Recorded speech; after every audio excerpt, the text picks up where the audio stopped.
हम आतंकी बचाते हैं। नमस्कार, जी न्यूज पर आप सभी का स्वागत है। आपके साथ मैं हूं पूर्णिमा मिश्रा। ऐसा इसीलिए कहा जा रहा है क्योंकि भोपाल में सिमी आतंकियों के एनकाउंटर पर राजनीति करने के लिए उतावले नेताओं ने जांच रिपोर्ट तक का इंतजार नहीं किया, न ही राजनीति पर कंट्रोल किया। वैसे आतंकियों के फरार होने और एनकाउंटर की त्रिकोणीय जांच होगी। एनआईए, पूर्व डीजीपी नंदन दुबे और एमपी सरकार की एसआईटी, ये तीन अलग अलग जांच टीम हर एक पहलू की जांच कर इसकी रिपोर्ट भी सौंपेगी।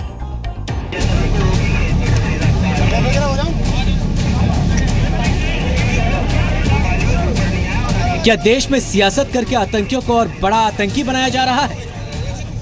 देश को खोखला बनाने की कोशिश करने वालों और देश विरोधी काम करने के आरोपियों के पक्ष में दलील क्यों दी जा रही है? भोपाल में सिमी के 8 आतंकियों के एनकाउंटर के बाद लगातार कुछ राजनीतिक दलों की तरफ से इस कार्रवाई पर सवाल उठाए जा रहे हैं। ये राजनीतिक दल आतंकियों की मदद से वोटों का ग्रुप एनकाउंटर करने के लिए आतंकियों में हिंदू मुस्लिम की तलाश कर रहे हैं। क्या कारण है कि खंडवा में से निकलते हैं तो सिमी के मुसलमान निकलते हैं जेल तोड़ के, कोई हिंदू नहीं निकलता। भोपाल से भी जेल तोड़ते हैं तो मुसलमान के सिमी लड़के निकालते हैं, मुसलमान धर्म के सिमी के लोग ही जेल तोड़ते हैं, कोई हिंदू नहीं निकलता। और जब जेल टूटती है तो उसमें मुसलमान ही भागते, हिंदू नहीं भागते। अगर दिग्विजय सिंह ने कुछ कहा है तो मुझे कांग्रेस पार्टी और सोनिया गांधी से पूछना है कि जो दिग्विजय सिंह बोल रहे हैं क्या वो कांग्रेस पार्टी की लाइन है?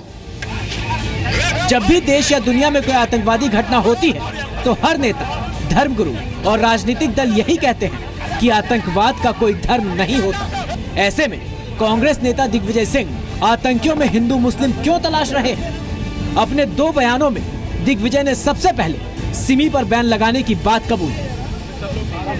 मैं मध्य प्रदेश के चीफ मिनिस्टर के नाते देश का पहला चीफ मिनिस्टर था जिसने सिमी पर प्रतिबंध लगाया, और तब राजनाथ सिंह उत्तर प्रदेश के मुख्यमंत्री थे, उन्होंने नहीं लगाया था, मैंने लगाया था। सिमी पर बैन लगाने के पीछे क्या कारण है, पहले ये भी जान लीजिए। सिमी एक आतंकवादी संगठन है और गृह मंत्रालय के मुताबिक अनलॉफुल एक्टिविटीज एक्ट में लिप्त है, इसलिए देश में उस पर प्रतिबंध लगाया गया है। सिमी के बारे में पूरी जानकारी होने के बाद भी राजनीतिक दल एनकाउंटर के तुरंत बाद बिना किसी जांच और रिपोर्ट का इंतजार किए अपना फैसला सुना रहे। तो ये जरूरी है कि एक इम्पार्शियल इंक्वायरी हो। मैं मध्य प्रदेश सरकार से इस बात का मुतालबा करता हूं कि वो खुद सुप्रीम कोर्ट मॉनिटर्ड इंक्वायरी के लिए राजी हो जाए। अभियुक्त को एक बार सरेंडर करने का मौका दिया जाए, जो इसमें नहीं दिया गया। लेकिन फर्जी मुठभेड़ करने का अधिकार किसी को नहीं है, इसलिए इस पर सवाल उठे हैं तो सुप्रीम कोर्ट के जज से जांच कराई जानी चाहिए। कानून के दायरे में जो भी जांच हो, जो भी कार्रवाई होना चाहिए। देश में घटने वाली हर आतंकी घटना के पीछे हर बार कॉन्स्पिरेसी थ्योरी का नया फॉर्मूला लेकर सामने आने वाले कांग्रेस के महासचिव दिग्विजय सिंह मुंबई के आतंकी हमले से लेकर दिल्ली के बटला हाउस और जाकिर नाइक से लेकर भोपाल जेल ब्रेक तक हर मुद्दे पर अपना बयान देते आए हैं। उनका ताजा बयान यह है कि जेलों से हमेशा मुस्लिम कैदी ही क्यों भागते हैं। जेल तोड़ के कोई हिंदू नहीं निकलता। भोपाल से भी जेल तोड़ते हैं तो मुसलमान के सिमी लड़के निकालते हैं, मुसलमान धर्म के सिमी के लोग ही जेल तोड़ते हैं, कोई हिंदू नहीं निकलता। और जब जेल टूटती है तो उसमें मुसलमान ही भागते, हिंदू नहीं भागते। ये लोग एक सवाल क्यों नहीं करते हैं कि जो वहां पर जेल का हवलदार मारा गया उसको किसने मारा था? उसकी निशंस हत्या हुई है। ये सिमी के कई लोग खंडवा की जेल से भी भागे थे। तो कम से कम देश की सुरक्षा के बारे में एक स्वर से बोलना चाहिए। इस मामले में हिंदू मुस्लिम एंगल निकालने वाले दिग्विजय सिंह को सबसे पहले इन 8 सिमी आतंकियों पर लगे आरोपों पर एक नजर डालने की जरूरत है। इन 8 आतंकियों पर सबसे बड़ा आरोप 4 शहरों में हुए बम धमाके का है। 2008 में अहमदाबाद बम धमाका, 2014 में बिजनौर, 2015 में पुणे और चेन्नई में बम ब्लास्ट के पीछे इसी ग्रुप का हाथ था।